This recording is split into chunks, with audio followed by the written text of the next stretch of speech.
En marche sur la montagne. Alors, c'est le sermon sur la montagne, traduit et commenté par André Chouraki, Matthias, l'évangile de Matthieu. Vous allez voir, c'est incroyable. Sur la montagne, Matthieu ménage un saisissant contraste entre le discours du diable sur une haute montagne offrant à Yeshua toute la gloire du monde, dans le chapitre 4, et le sermon sur la montagne prononcé depuis la plus profonde dépression du globe terrestre à environ 200 mètres au-dessous du niveau de la mer. En répondant à l'attente des foules, Yeshua condamne dès son premier discours toutes les valeurs prônées par un monde alors dominé par l'Empire romain idolâtre et oppresseur. Et je peux vous dire que nous sommes toujours dominés par l'Empire romain, idolâtre et oppresseur. Ils veulent tous être empereurs.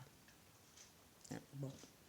Les paroles recueillies de la bouche de Yeshua par Matthieu et par Luc reflètent et dessinent un visage saisissant et déconcertant, celui de l'homme, de l'humain, tel qu'en Adonai et à son image qu'il est appelé à s'accomplir. Nous sommes ici sur une voie étroite qui ouvre l'être à l'infini et insuffle le courage d'Adonai au cœur de l'homme. Chacune des paroles de ce texte débouche sur une vision futuriste du Olam Haba, du monde qui vient, à travers un autoportrait où les traits d'un visage révèlent la possibilité d'une harmonieuse coexistence des contraires. Qu'est-ce que c'est beau. Le message implique ici une exigence essentielle et libératrice, celle de l'amour en son incarnation d'absolu. Les paroles du sermon sur la montagne furent probablement prononcées depuis la plus profonde dépression du globe, sur une petite colline près de Tabga et de Képharnaüm. Elle domine un panorama à peine terrestre et en ses reflets de ciel. C'est dans ce cirque quasi lunaire que les évangiles situent la rencontre de Yeshua avec quelques pêcheurs, la marche sur les eaux, la tempête apaisée, la multiplication des pains pour la foule d'affamés qui peuplent les campagnes et les maquis de Galilée. La guérison là-bas sur l'autre rive du possédé venu du pays des Géraséniens et le troupeau de porcs possédés à son tour qui se précipite dans le lac évoquent l'existence de villes jadis prospères, aujourd'hui disparues. Magdala, ou Naki Marie Magdeleine, ou Bethsaïde, était une ville prospère. Yeshua parle dans un pays occupé par Rome depuis près d'un siècle, dès l'an 63 avant l'ère chrétienne. En 65, tandis que les Chinois s'installent au Tourfan, Pompée lança Persée vers le Caucase. Ils conquièrent la Syrie en 64. Cicéron est consul, tandis que César, âgé de 35 ans, est élu grand pontife en 63. Vous voyez, le grand pontife était César le premier. Cette même année, Pompée intervient en Judée et organise la province de Cyrrhus, désormais tributaire d'un empire qui occupera, lorsque Auguste prendra le pouvoir en 31, presque l'ensemble des rives de la Méditerranée, s'étendant en Europe de la Grande-Bretagne à la mer Noire, en longeant le Rhin et le Danube. En Afrique, dans toutes les terres habitées en bordure du désert, notamment en Égypte, enlevée aux Ptolémées, en Asie jusqu'au désert d'Arabie et aux confins de la Mésopotamie. Ça me rappelle quelqu'un, tiens. Une administration vigilante s'appuie sur une armée impitoyable dressée à écraser tout ce qui lui résiste, notamment à Carthage ou Corinthe, détruite en 146, et à Athènes, prise en 86, ou en Gaule, asservie après les massacres de Génabum et les sièges d'Avicarum, de Géorgie et d'Alésia en 62. La Judée, la Samarie et l'Idumée étaient des colonies romaines directement administrées par Rome depuis la mort d'Hérodès en l'an 4 avant notre ère et la destitution d'Archelaos en l'an 6 de l'ère chrétienne. Yeshua naît, grandit et meurt dans un pays occupé, turbulent et dont les habitants haïssaient Rome au double titre de puissance idolâtre et oppressive. Il grandit en Galilée dans une région montagneuse boisée, éloignée des centres gouvernementaux de Syrie, de Judée, de la côte maritime. Le lieu était donc propice à la guérilla, à l'organisation des maquis et aux interventions de groupes armés acharnés à détruire les voies de communication et la puissance de l'Empire. Dans la maison paternelle, auprès de Yosef et de Myriam, il entend les récits d'événements contemporains qui ajoutent des pages sanglantes mais glorieuses à l'histoire de son peuple.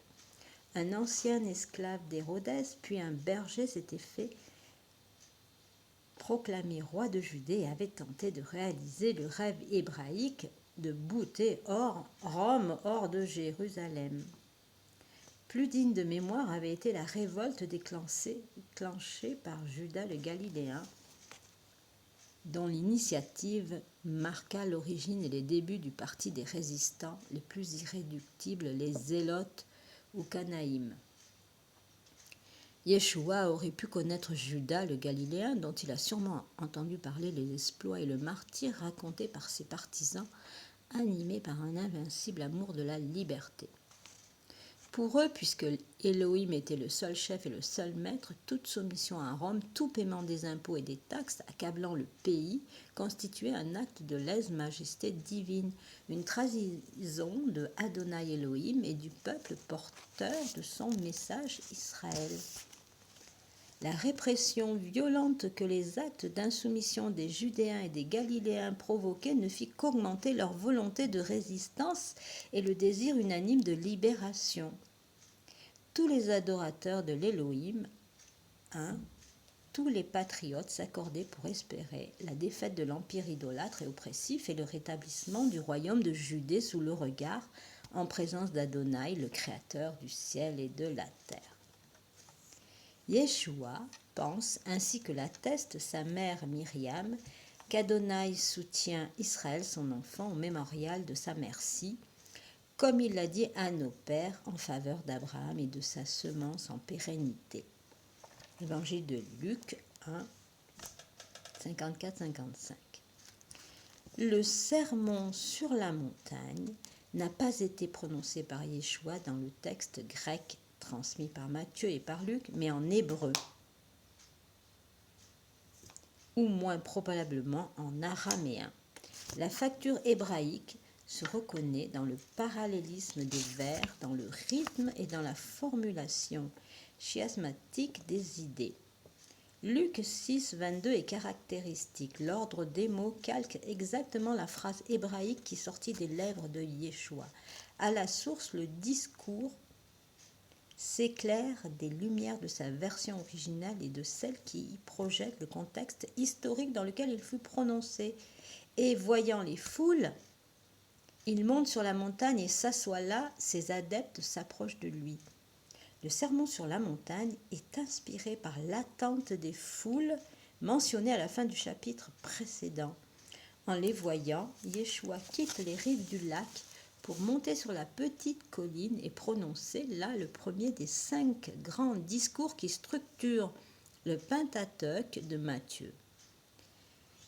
Les instructions pour la mission, Matthieu 10, l'enseignement en parabole, Matthieu 13, les conseils pour la conduite de la communauté, Matthieu 18, le grand discours de Yerushalayim, Matthieu 23-25, sont les 4 piliers du kérigme et de la didache chrétienne.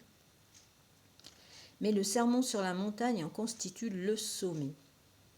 Ici, Yeshua se présente d'emblée, selon l'expression de Luther, comme Mosissimus Moses, comme un super Moïse, à la fois rabbi annonciateur de la Torah et de ses pairs et prédicateur apocalyptique, appelant au retour à Adonai, réconfortant son peuple et lui annonçant, en face des tragédies de l'Empire, la venue du royaume d'Adonai.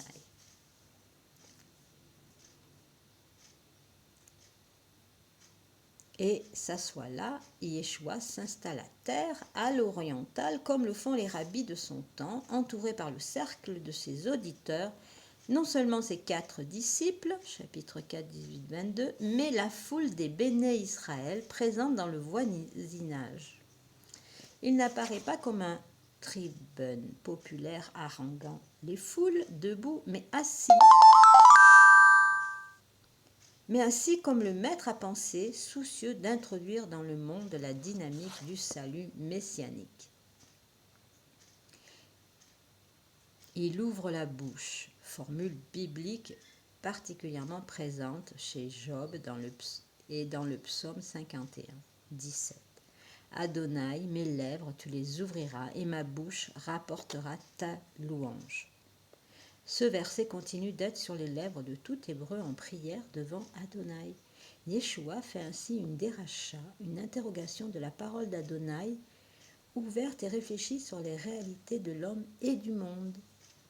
Il ouvre la bouche, les enseigne et dit « En marche les humiliés du souffle, oui, le royaume des ciels est en eux. » Et là, nous arrivons à « en marche » et non pas « heureux ».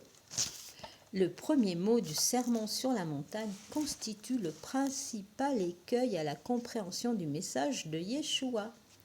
Makarioi, bienheureux, selon le texte grec, oriente tous les traducteurs sur la piste erronée de béatitude supposée acquise d'entrée de jeu, alors qu'elles ne seront réalisées en plénitude que dans le royaume d'Adonai, quand on est passé de l'autre côté.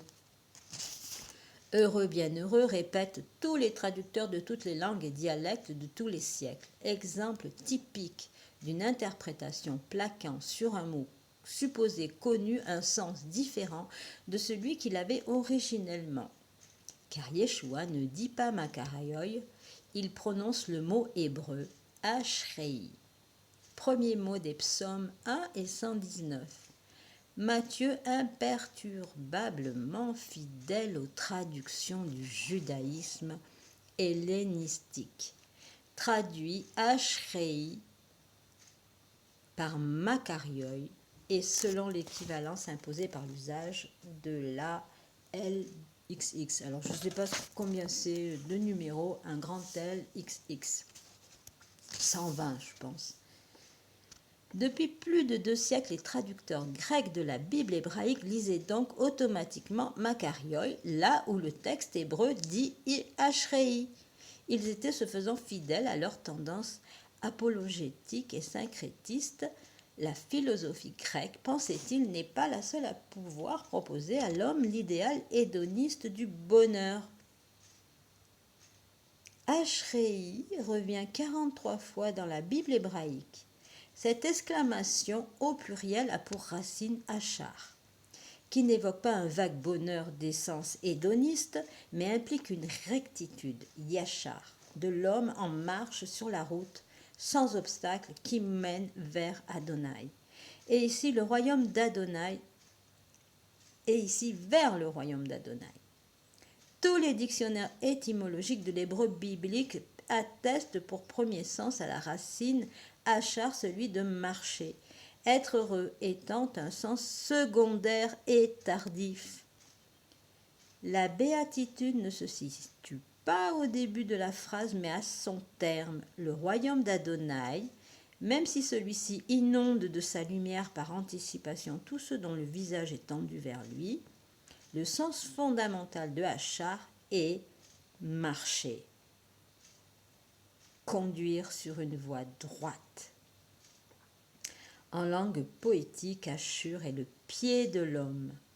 Ashéra est encore dans la Bible le nom de la déesse cananéenne de la fécondation et de la fertilité, l'Astarté des Grecs. Ashrei ponctue la dynamique de salut introduite dans la vie de l'homme en marche vers le royaume d'Adonai. La profondeur hébraïque du langage de Yeshua fournit ainsi une justification étymologique à l'intuition fondamentale qui anime la réflexion de Thomas d'Aquin dans son traité de la béatitude La participation au bonheur de Dieu. En quoi consiste la parfaite béatitude? Est au-dessus et au-delà des prises de l'homme en sa condition terrestre. Mais si cette adeptio est la dernière dans l'ordre de l'exécution, elle est la première dans l'ordre de l'intention. Elle met littéralement en marche l'action de l'homme dans sa quête du bonheur et est présente à chaque pas comme une inchoatio de la béatitude qui ne sera atteinte qu'au terme de la route. Alors, vous me pardonnez les prononciations de certains mots que je ne connais pas. Il est frappant que le sage et sérieux docteur se plaise ici à jouer avec les chiffres. Le traité de la béatitude comprend 5 questions, comme les 5 livres du Pentateuque. Chaque question comprend 8 articles selon le nombre des béatitudes, ce qui fait un total de 40 articles, comme les 40 années de la marche des Hébreux au désert. Alors les humiliés du souffle, les pauvres en esprit donnent bien du fil à retordre aux exégètes. La découverte des manuscrits de la mer morte a ouvert une nouvelle période dans l'exégèse philologique du Nouveau Testament, permettant de mieux comprendre des expressions grecques parfois énigmatiques, comme ici. Ainsi, les pauvres en esprit sont les anières, roar, les humiliés du souffle, des manuscrits du désert de Judée. Humilié traduit exactement le terme hébreu ani, proche de anav, humiliation, humilité. Ceux qui, dans la conscience pacifiée de leur misère et de leur néant, héritent de la plus éminente des grâces divines, le souffle sacré. En termes traditionnels, le Saint-Esprit. Le souffle présent dans la personne, la maison ou le temple qu'habite Adonai. Ces humbles et ces humiliés sont les victimes désignées des empires de ce monde. À l'époque, l'Empire romain, en marge de la société régnante, ils ont vocation d'hériter du souffle sacré qui fait d'eux des membres de la communion eschatologique, annonciatrice et ouvrière du Olam Abba, du monde qui vient. Alors j'ai mal prononcé. Alors ces humbles et ces humiliés sont les victimes désignées des empires de ce monde qui est à l'époque l'Empire romain. Ces humiliés sont en marge de la société régnante, ils ont vocation d'hériter du souffle sacré qui fait d'eux des membres de la communion eschatologique annonciatrice et ouvrière du Olam Abba, du monde qui vient.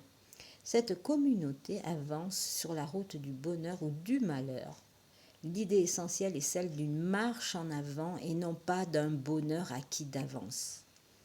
Yeshua n'a pas la cruauté de déclarer heureux la bande de pauvres hommes de maquisards voués par les légions romaines pour peu qu'ils s'expriment au supplice de la croix ou, dans le meilleur des cas, à l'esclavage dans les galères ou les bordels de l'Empire.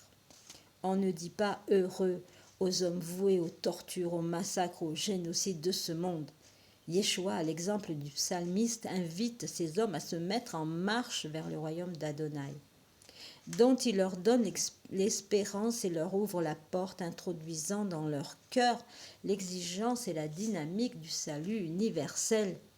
Car parler de béatitude ou de bonheur à l'heure du départ équivaut à se condamner à rester sur place, à ne jamais réellement se mettre en route vers le but souhaité, le royaume d'Adonai, seul lieu de tous les bonheurs et de toutes les béatitudes de l'homme vivant et debout, en marche dans la rectitude du cœur offert à Adonai dans l'attente du royaume d'Adonai. Luc chapitre 6, 20. En donnant son plein sens spirituel, politique et social à l'expression humiliée du souffle, la seule voie de salut, nous retrouvons ici les termes classiques du second Isaïe, 61, chapitre 1, 20 et 66, 2. Yeshua identifie les humiliés qui hériteront de la terre, dans le psaume 37, 11, avec la communion eschatologique unie dans l'espérance du royaume. Par ces simples paroles, Yeshua se désigne comme l'envoyé annoncé par Isaïe, celui qui met en marche ses disciples vers le royaume d'Adonai. Donc, il dit, En marche les humiliés du souffle, le royaume des ciels est à eux. Une dialectique constante oppose les empires de ce monde. Ici l'empire romain au royaume dont Adonai est le roi. Ici le royaume de Judée. Réplique terrestre du royaume des ciels. L'expression royaume des ciels avec en son centre la maison d'Adonai, le temple de Jérusalem, ne se rencontre pas dans les paroles de Yohanan l'immergeur Matthieu 3,2. Elle souligne bien l'originalité foncière de l'enseignement de Yeshua. En marche les endeuillés, oui, ils seront réconfortés. Les endeuillés, la dureté exceptionnelle de l'occupation romaine, reflet et signe de toutes les détresses humaines, s'explique par l'opposition farouche d'Israël au despotisme du colonisateur et à son idolâtrie. Les Romains menacent contre les Juifs la plus sanglante des guerres du monde antique. Selon l'historien Flavius Joseph, ils n'eurent raison de la résistance d'Israël qu'en exterminant la plus grande partie de la population et en déportant les survivants vendus comme esclaves sur les marchés de l'Empire. Au dire de Tacite, un âne y valait alors plus cher qu'un Judéen. Les endeuillés sont les victimes promises aux croix de l'Empire ou menacées d'esclavage. Il ne s'agit pas ici d'un petit deuil, mais de la grande détresse d'un monde écrasé par l'armée la plus puissante du monde antique. Vous voyez, ces béatitudes, ces paroles de Jésus sont valables aujourd'hui pour tous les peuples victimes des génocides. En marche les endeuillés, où ils seront réconfortés, les humbles. Ce réconfort est promis par Isaïe, chapitre 40, 1 à 61 et 2. En l'annonçant avec certitude, Yeshua fait œuvre de paraclet réconfortant au cœur des pires épreuves et des plus fatales destructions. Si l'évangile de Matthieu est écrit avant l'an 70, comme le suppose judicieusement Robinson, l'ultime rédacteur de ce discours presse l'approche d'un génocide qui écrasa un peuple, une culture et un pays, ceux de la Bible. C'est aux hommes confrontés aux pires urgences de cet apocalypse de la haine que Yeshua donne l'ordre de se mettre en marche vers le royaume d'Adonai. En marche, dans la voie droite, dans la rectitude. Je m'arrête là. Après, il continue ses commentaires, mais je vais vous lire le suite de En marche. En marche les humbles, oui, ils hériteront la terre. En marche les affamés, les assoiffés de justice, où ils seront rassasiés. En marche les matriciels, où ils seront matriciés. En marche les cœurs purs, où ils verront Elohim. En marche les faiseurs de paix, oui, ils seront criés, fils d'Elohim.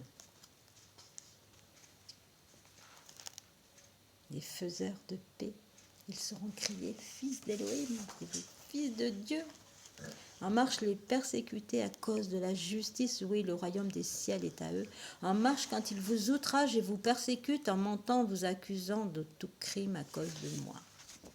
Jubilez, exultez, votre salaire est grand au ciel. Oui, ainsi ont-ils persécuté les inspirés, ceux d'avant vous. Vous êtes le sel de la terre, mais si le sel devient fou, avec quoi le saler? Il n'est plus assez fort pour rien, sinon pour être jeté dehors et piétiné par les hommes. Vous comprenez? Si vous devenez fou, vous serez piétiné et jeté dehors par les hommes. Vous êtes la lumière de l'univers. Une ville située sur une montagne ne peut être cachée. Personne ne fait brûler une lampe en la mettant sous le boisseau, mais sur le lampadaire, où elle resplendit pour tous dans la maison. Alors là, c'est pour la maison qu'elle resplendit la lampe. Ainsi que votre lumière resplendisse en face des hommes, ils verront vos œuvres belles et ils glorifieront votre Père des ciels. Ne pensez pas que je sois venu détruire la Torah ou les inspirer. Je suis venu non pas détruire, mais accomplir. Voilà. Alors ce livre de l'Évangile selon Matthieu d'André Chouraqui, il explique tous les versets. Il y a des commentaires sur tous les versets et vous comprenez la beauté des paroles. Vous comprenez que lorsque l'on met en pratique les paroles de Yeshua, nous sommes sur du roc que rien ne pourra faire tomber. Voilà. À bientôt pour une autre vidéo sur Matthieu selon Chouraqui, avec la traduction de Chouraqui. C'est pas pareil.